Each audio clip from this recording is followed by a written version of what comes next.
Eritrea, nestled in the Horn of Africa, boasts stunning landscapes and a strategic Red Sea coastline. Yet, beneath its beauty lies a nation shrouded in secrecy, often likened to North Korea for its isolation and state control. The government projects an image of self-reliance, but escapees reveal a land of oppression and despair. The promise of independence in 1993 has faded, replaced by a regime that stifles freedom and hope. Eritrea's vibrant culture is overshadowed by a political system that has turned the country into an open-air prison. For Eritreans, survival and dignity are daily struggles, with the hope that true independence will one day be realized.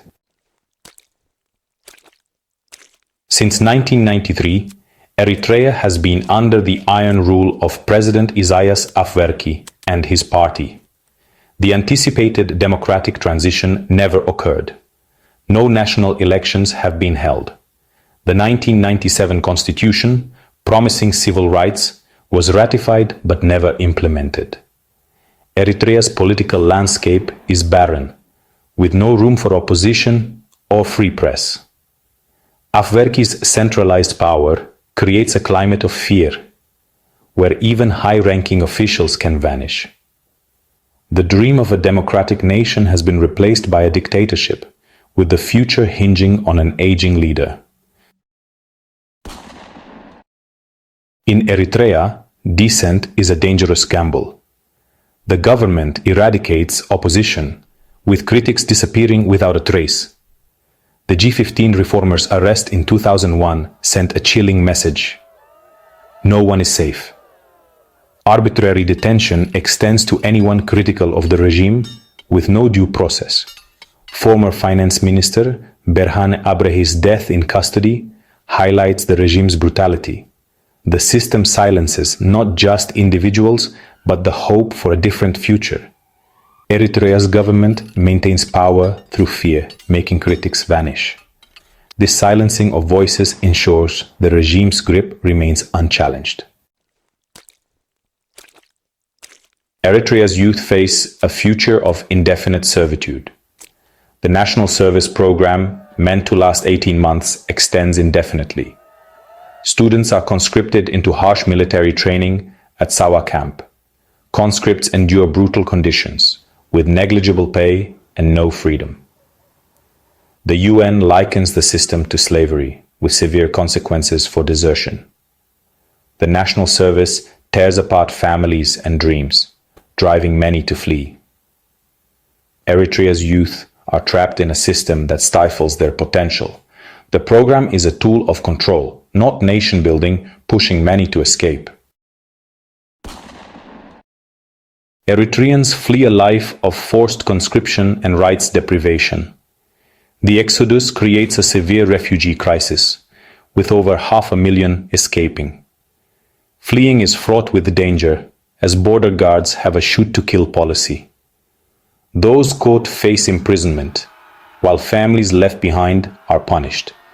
Despite risks, many attempt escape, highlighting Eritrea's unlivable conditions. The refugee crisis underscores the regime's failure and the people's desperation. Eritrea's state control permeates every aspect of life. Only 4 religious denominations are recognized. Others face persecution. Independent media is banned, creating an information vacuum. Surveillance is pervasive, with citizens afraid to speak openly. Movement and assembly are restricted, stifling community bonds. The regime's paranoia isolates individuals, breaking trust and solidarity. Eritrea's vibrant culture is suffocated by a regime that sees its people as enemies. The result is a society living in constant fear, with basic freedoms extinguished. Eritrea's diaspora is a powerful voice for change. They organize protests, lobby governments, and share stories of oppression. The regime extends its reach abroad, taxing and intimidating the diaspora. Despite pressure, activism continues, drawing attention to human rights abuses. Divisions exist, with pro-government supporters clashing with protesters. The diaspora's relentless work ensures Eritrea's plight is not forgotten. Testimonies reveal Eritrea's brutal reality.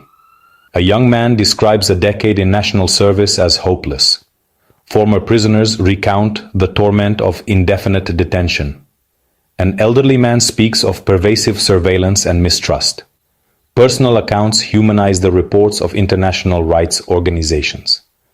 A mother mourns her son, shot while fleeing, betrayed by his country.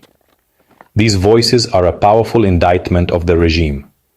They cry for justice and dignity, even in the darkest places.